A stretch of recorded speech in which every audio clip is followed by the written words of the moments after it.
মিনাশ-শাইতানির রাজিম। বিসমিল্লাহির রহমানির রহিম।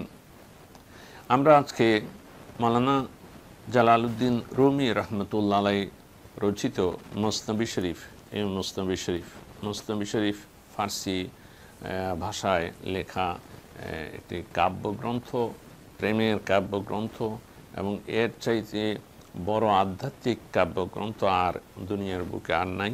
এখানকার প্রথম খণ্ড থেকে আমরা প্রথম খণ্ডের গল্পগুলো, বাছাই করা গল্পগুলো নিয়ে আমি এইগুলো গল্পগুলো পত্রিকায় অবশ্য প্রকাশিত হয়েছে, দৈনিক আলোকিত বাংলাদেশ, দৈনিক যুগান্তর, আরও অন্যান্য ম্যাগাজিনও এগুলো প্রকাশিত হয়েছে। সেগুলো নিয়ে এই বইটা করেছিলাম। এই বইটা ইসলামিক ফাউন্ডেশন থেকে প্রথম খণ্ড হিসাবে, প্রথম মুসনবি শরীফের গল্প প্রথম, সেই হিসাবে এটা প্রকাশিত হয়েছে।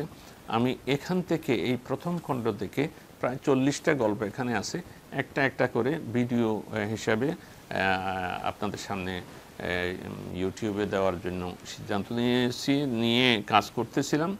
তো আজকে যে বিষয়টা নিয়ে, যে গল্পটা নিয়ে এখানে আজকে উপস্থাপন করতে চাই, সেটা হলো যে হযরত ওমর রাদিয়াল্লাহু তাআলা আনহুকে দেখার জন্য রোম সম্রাটের একজন দূত খলিফার দরবারে আসে, মদিনা শরীফে আসে।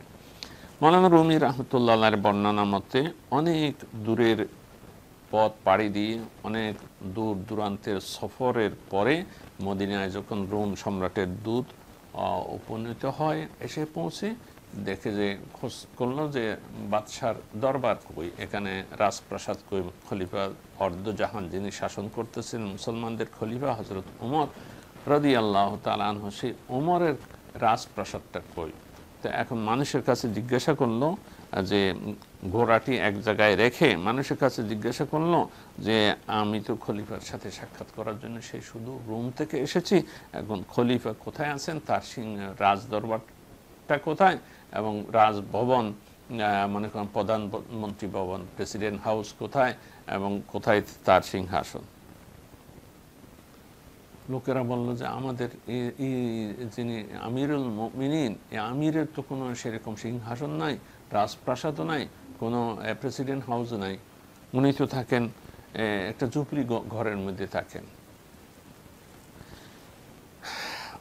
এখন মওলানা রুমি রহমতুল্লাহ আলাইহি বলছেন যে হ্যাঁ, মওলানা হযরত ওমর রাদিয়াল্লাহু তাআলা আনহুর রাজপ্রাসাদ আছে, কিন্তু সেই রাজপ্রাসাদ দুনিয়ার রাজপ্রাসাদ নয়, বাইরের রাজপ্রাসাদ নয়। সেই রাজপ্রাসাদটা হলো ভিতরের আত্মার জগতের, আধ্যাত্মিক জগতের একটা সিংহাসন আছে, মানুষের মনের সিংহাসন।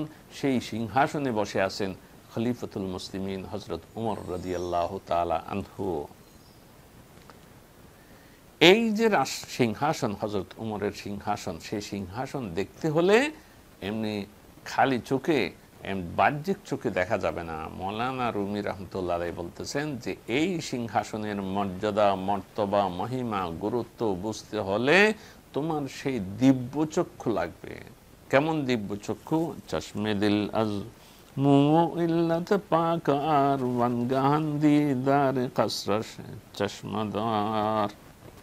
দিলের চোখ, চুল ও রোগ হতে পাক সাফ করো। দিলের অন্তরে, চোখের উপরে, আমাদের বাহ্যিক চোখের উপরে যেমন কোনো কিছু, কোনো চুল পড়লে বা কোনো কিছু পড়লে বা এটা অসুস্থ হলে যেমন আমরা দেখি না, মওলানা রুমি রহমতুল্লাহ আলাইহি বলছেন যে তোমার দিলের অন্তরের যে চক্ষুর উপরে যদি কোনো রোগ আসে, কোনো একটা বাধা আসে, কোনো আড়াল হয়, এবং তুমি দেখতে পাবে না, সেই দিগ্রূঢ় চক্ষু তোমার খুলবে না। কাজেই তুমি ওই তোমার অন্তরের চোখকে পরিচ্ছন্ন করো, সেখান থেকে চুল সরিয়ে ফেলো, সেখান থেকে ময়লা সরিয়ে ফেলো, সেখান থেকে বাধা সরিয়ে ফেলো। তারপরে খলিফার যে প্রাসাদ, খাসর, যে রাজপ্রাসাদ, সেটা দেখার জন্য তখনই তুমি আশা করতে পারো। এই কথা বলার সাথে সাথে মওলানা রুমি রহমতুল্লাহ আলাইহির চিন্তা, মন উড়াল দিয়ে গেল দুনিয়ার বা খলিফার রাজপ্রাসাদ নয়, আসল মালিকের রাজপ্রাসাদের দিকে। তাকে আল্লাহর দিদার যেটা বলে, আল্লাহর সাক্ষাৎ, আল্লাহকে দেখা বলতে যেটা বোঝায়, সেই আল্লাহর দেখার মানে কি, তার তাৎপর্য এখন তিনি ব্যাখ্যা করতেছেন। হারকেরা আজ হামসায় জান পাক জুদ বিনাদ হযরতু ইওয়ান পাক। মাওলানা রুমি রাহমাতুল্লাহ আলাইহি বলছেন যে যার অন্তর, নফস, মন, হাওয়াস, কামনা, বাসনা, দুনিয়াবি লোভ, লালসা, হিংসা, বিদ্বেষ, পরনিন্দা, গীবত, এসবগুলোর থেকে যার অন্তর পরিচ্ছন্ন হয়েছে, সে খুব তাড়াতাড়ি শিগগিরই আল্লাহর যে আসন, সিংহাসন, সেটা দেখতে পাবে। আমি এই বইটির তর্জমা এভাবে করেছি, অন্তর যার কামনা বাসনা হতে পবিত্র থাকে, দেখে সে প্রভুকে আর পুতু দরবার অনায়াসে। তিনি উদাহরণ দিয়ে বলছেন যে হযরত মুহাম্মদুর রাসূলুল্লাহ সাল্লাল্লাহু আলাইহি ওয়াসাল্লাম আমাদের প্রিয় নবী কিভাবে আল্লাহর দিদার, আল্লাহর মিলন, আল্লাহকে দেখতে পেয়েছিলেন, আল্লাহর দিদার কিভাবে পেয়েছিলেন, কোরআন মজিদের মধ্যে যে বর্ণনা আছে সেটার তিনি রহস্য ব্যাখ্যা করতেছেন। বলছেন যে আল্লাহর দর্শন লাভের যে দাবি, সেটা কোনো নিছক তত্ত্ব কথা নয়, বরং বাস্তব সত্য। চন মোহাম্মদ পাকুসুদ্দিনারুদুদ হার কুজারো কারদু ওয়াজহুল্লাহ বুদ। মুহাম্মদ সাল্লাল্লাহু আলাইহি ওয়াসাল্লামের অন্তর যে আগুন, সেই ধোঁয়া, সেই আবর্জনা, দুনিয়ার লোভ, লালসা, মোহ, মায়া, এগুলোর থেকে পবিত্র ছিল। সেজন্য তিনি যেদিকে তাকাইছেন সেদিকেই আল্লাহর চেহারা দেখতে পেয়েছেন, আল্লাহকে দেখতে পেয়েছেন। পূর্ণ সুবহানাল্লাহ। এই ওয়াজহুল্লাহ মানে আল্লাহর চেহারা, শাব্দিক অর্থ। এখানে এই শাব্দিক অর্থ দিয়া যে আল্লাহর অস্তিত্বের কথাই বোঝানো হয়েছে। কোরআন মজিদে সূরা বাকারা আয়াত 115-তে বর্ণিত আছে, ওয়ালিল্লাহিল মাশরিকু ওয়াল মাগরিবু ফাআইনামা তুওয়াল্লু ফাসাম্মা ওয়াজহুল্লাহ ইন্নাল্লাহা ওয়াসিউন আলিম। অস্তিত্ব জগতের পূর্ব ও পশ্চিম আল্লাহরই এখতিয়ারে, অতএব তোমরা যেদিকেই মুখ করবে সেদিকেই আল্লাহর চেহারা অর্থাৎ অস্তিত্ব বিদ্যমান রয়েছে, তা তোমরা দেখতে পাবে।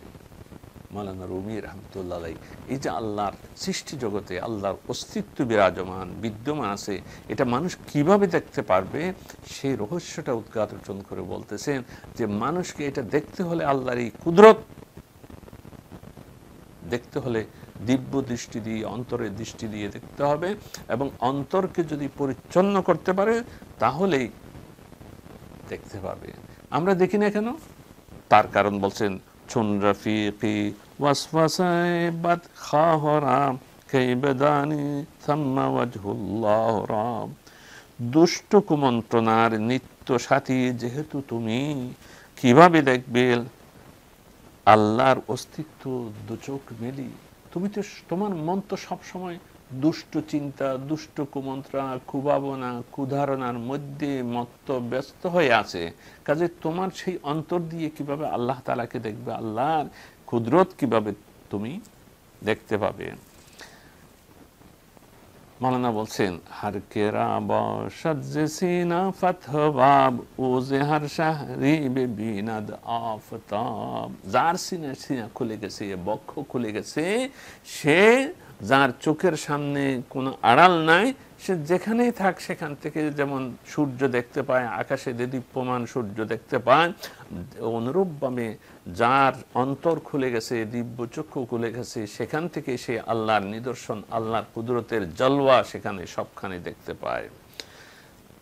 মাওলানা রুমি রাহমাতুল্লাহ আলাইহি বলছেন, হক পদিদাস্ত আজমিয়ানে দিগারান হামচুমা আন্দার মিয়ানে আখতারান। হক তাআলা শত প্রকাশিত অন্য সবার মাঝে। মাওলানা রুমি রাহমাতুল্লাহ আলাইহি বলছেন যে আল্লাহ তাআলা শত প্রকাশিত অন্য, যেমন এই তারকা লোকের মাঝে যেমন চাঁদ দেদীপ্যমান সবাই দৃশ্যমান দেখে, অনুরূপভাবে আল্লাহ পাক সুবহানাহু ওয়া তাআলা তার এই মহান তাজাল্লি নিয়ে সৃষ্টি জগতে তার অস্তিত্ব বিরাজমান, কিন্তু আমরা দেখি না কেন? মাওলানা রুমি রাহমাতুল্লাহ আলাইহি উদাহরণ দিয়ে বলছেন, তোমার আঙ্গুলের দুটি ডগা তোমার চোখের উপর দাও, তুমি কি দেখতে পাচ্ছ? বলেন, না, দেখতে পাচ্ছি না। তাহলে আমি যে দেখতে পাচ্ছি না তার মানে এই নয় যে এই দুনিয়াটার অস্তিত্ব নাই। বরং আমার চোখের উপরে আড়াল পড়ে গেছে, এই জন্য আমি দেখতে পাচ্ছি না। অনুরূপভাবে আল্লাহ পাক সুবহানাহু ওয়া তাআলা কেউ যে আমরা দেখি না, তার কারণ আল্লাহর অস্তিত্ব নাই সেটা নয়, বরং আমাদের চোখ, অন্তরের চোখের উপরে আড়াল পড়ে গেছে, সেই জন্য আল্লাহর অস্তিত্ব দেখি না। মাওলানা রুমি রাহমাতুল্লাহ আলাইহি এই শিক্ষাগুলো এখানে তুলে ধরেছেন। যখন রোমের সম্রাটের দূত মদিনায় গেল, মাওলানা রুমি রাহমাতুল্লাহ আলাইহির বর্ণনা অনুযায়ী এইগুলো তার মনের মধ্যে এই কথাগুলো হলো মানে আলোড়ন সৃষ্টি করলো, তোলপাড় সৃষ্টি করতে লাগলো। শেষ পর্যন্ত এই উপলব্ধি, এই চেতনা তার জাগ্রত হলো যে আহা, এর সিংহাসন নাই, রাজত্ব নাই, রাজপ্রাসাদ নাই, এরপরও মদিনায় অলিগলিতে বলে যুক্তি করে বসে সারা দুনিয়াতে যে শাসন করে, সারা দুনিয়া রোম সম্রাট পর্যন্ত তার ভয়ে আতঙ্কগ্রস্ত, ভীত, সন্ত্রস্ত, এটা কেমন করে হতে পারে? কিনচুনিন মার্দি বুয়ত আন্দার জাহান ওয়াজ্জাহান মানন্দে জান বসাদ নাহান। এমন মানুষ কি থাকতে পারে এই জাহানে, দেহের মাঝে প্রাণের মতন থাকেন গোপনে? এই ধরনের মানুষ কি থাকতে পারে দুনিয়াতে? হ্যাঁ, থাকতে পারে। মানুষ চিনে না। যেমন মানুষের যে দেহের মধ্যে একটা প্রাণ লুকিয়ে আছে, কিন্তু প্রাণ কেউ দেখে না, কিন্তু এই প্রাণ নিয়ে মানুষের জীবন বাঁচে। তো এই আল্লাহর এই বান্দা হযরত উমর রাদিয়াল্লাহু তাআলা আনহু, আল্লাহর প্রিয় বান্দা, প্রিয় সাহাবী, রাসূল পাক সাল্লাল্লাহু আলাইহি ওয়াসাল্লামের সাহাবী, তার মধ্যে এমন গুণ ছিল যে তিনি এই অসহায়ের মতো ঝুপড়ি করে বসেও দুনিয়াকে শাসন করেছেন, মানুষের মনের উপরে শাসন চালিয়েছেন। এক বেদুইন মহিলা যখন এই চিন্তার এই দুদুল্যমানতায় রোমান দূত দুলতেছিল, তখন এক বেদুইন মহিলা এসে বলল যে আপনি যে খুঁজতেছেন, খলিফাকে খুঁজে বেড়াচ্ছেন, তো আপনি তো এখানে পাবেন না, এখন তো দুপুরবেলা, উনি তো সবখানে চক্কর দেয়, এখন উনি গেছেন ওইদিকে খেজুর বাগান আছে, নিশ্চয় খেজুর বাগানের কোনো ছায়ায় ওনার লাঠিতে মাথার নিচে নিয়ে হয়তো ওখানে ঘুমাচ্ছেন, আপনি ও সেদিকে গিয়ে ঘুমাতে মানে ওনাকে দেখতে পারেন, চেষ্টা করে দেখতে পারেন খুঁজে পান কিনা। সুবহানাল্লাহ, কোনো সেন্ট্রি নাই, কোনো পাহারাদার নাই, কোনো রেজিমেন্ট নাই। এই মুসলিম জাহানের খলিফা সেই খেজুর বাগানের ওইদিকে, এক মহিলা বলতেছে আমাদের খলিফা ওইদিকে গেছে, আপনি দেখেন ওখানে গিয়ে। চিন্তা করেন, আরও বেহুশ হয়ে গেল, বিহবল হয়ে গেল। আমরা পরের ঘটনাটা আরেকটি ভিডিওতে আমরা আলোচনা করব। আজকের মতো এখানে শেষ। ওয়া আখিরু দাওয়ানা আলহামদুলিল্লাহি রাব্বিল আলামিন।